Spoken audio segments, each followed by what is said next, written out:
Hello everybody, and welcome to the PFS Guide to the Open Awards Online Functional Skills English Level 2 Writing Exam.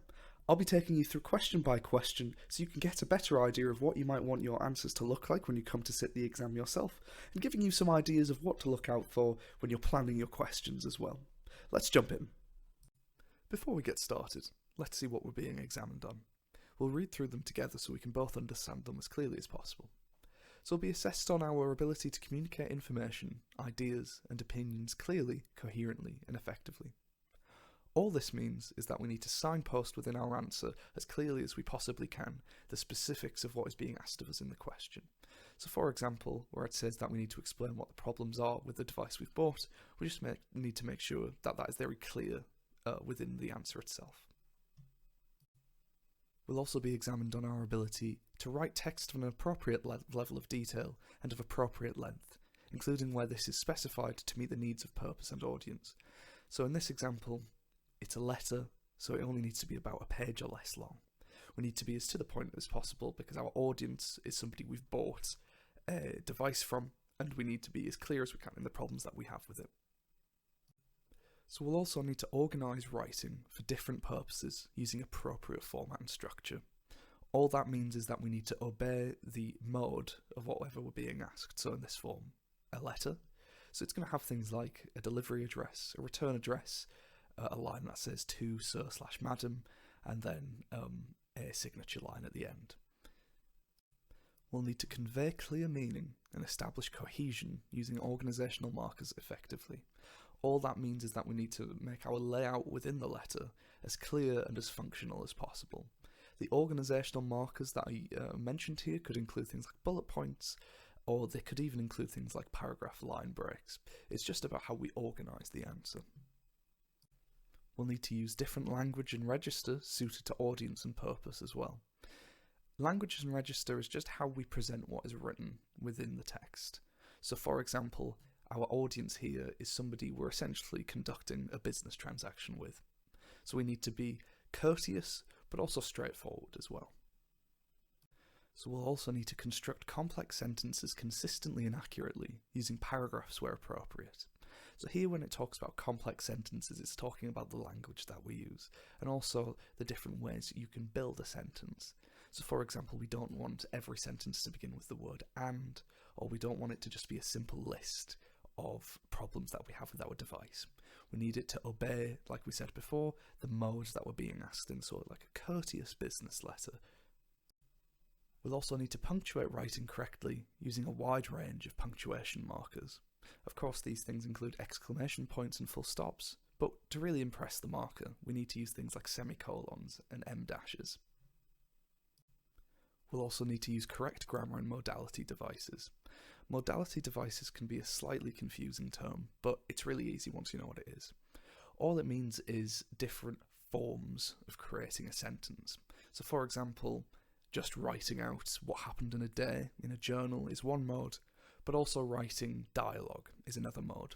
Of course, we're quite limited in what different modes we can use within the letter, but for example, we can use a list to list off the problems that we have with the television that we've bought, and we can also use a more persuasive prose to try and convince the owner of the electronics store to give us a refund.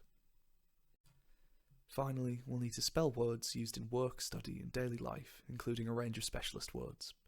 All this means is that we need to be really careful that our spelling all throughout the letter is correct. So here's what our answer might look like.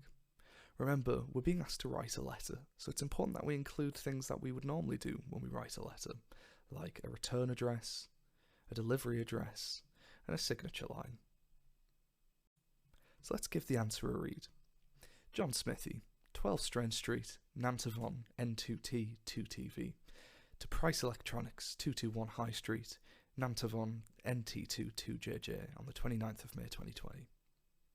Dear Sir/Madam, I've recently purchased a 52-inch television with surround sound speakers included from your company, Price Electronics. Since receiving it, I have noticed several issues with the device, yet I have been unable to contact you on the usual channels of communication, like phone or email. The problems with the television are as follows. The sound from the speakers is not working, the corner of the screen has pixels missing, The connection to multiple channels is unstable, and every night between 5 PM and 7 PM, the whole image turns purple.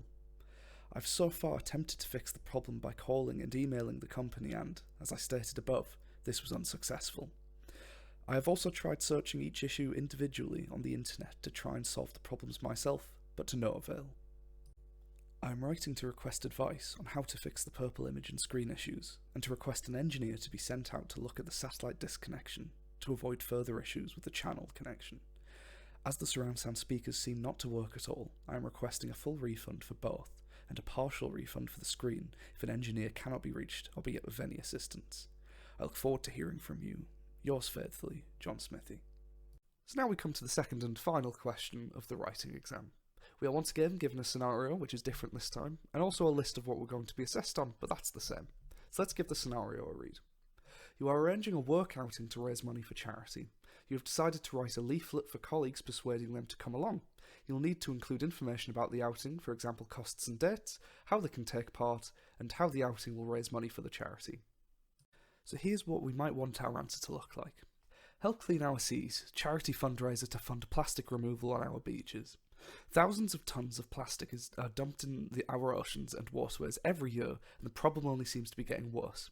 The pandemic has resulted in a massive amount of single-use plastic waste being discarded, much of which has ended up in our oceans. This has a drastic effect, not only on wildlife but on humans too. Beaches are becoming unsafe to access because of the high levels of pollution, meaning that your kids could be taking home plastic waste instead of happy memories. Furthermore, beloved pets can swallow tiny microplastics that have a devastating effect. Details. Date, 28th of the 5th, 2022. Location, Exmouth Beach, and the time 10 AM. We'll be doing a much needed litter pick of this area of outstanding natural beauty, as well as a raffle at the end. Prizes include a family ticket to a wildlife sanctuary so you can meet the adorable animals you are protecting. The cost of a raffle ticket is only £3, and there is a minibus leaving from bus stop 4 in the centre of town, which will take us to the beach for free.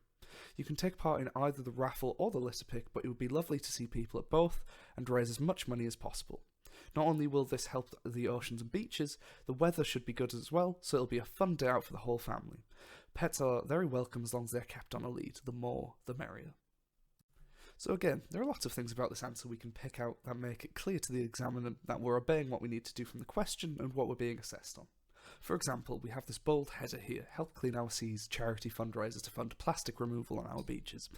This is in bold, first of all, and it's also very clear and to the point about what this leaflet is trying to achieve. It's also at the top of the leaflet, which tells the examiner that we are being explicit as we possibly can about the purpose, function and mode of this leaflet. We also have this details sections here, which further helps our clarity and obeys the form that's asked from us for the question. We also have some tonal markers, such as the more the merrier and the use of exclamation points.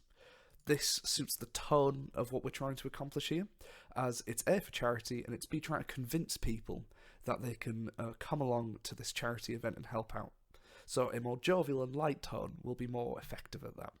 Finally, we have different punctuation marks such as semicolons, full stops, and exclamation marks throughout the leaflet, which shows the examiner that we are capable of using different punctuation.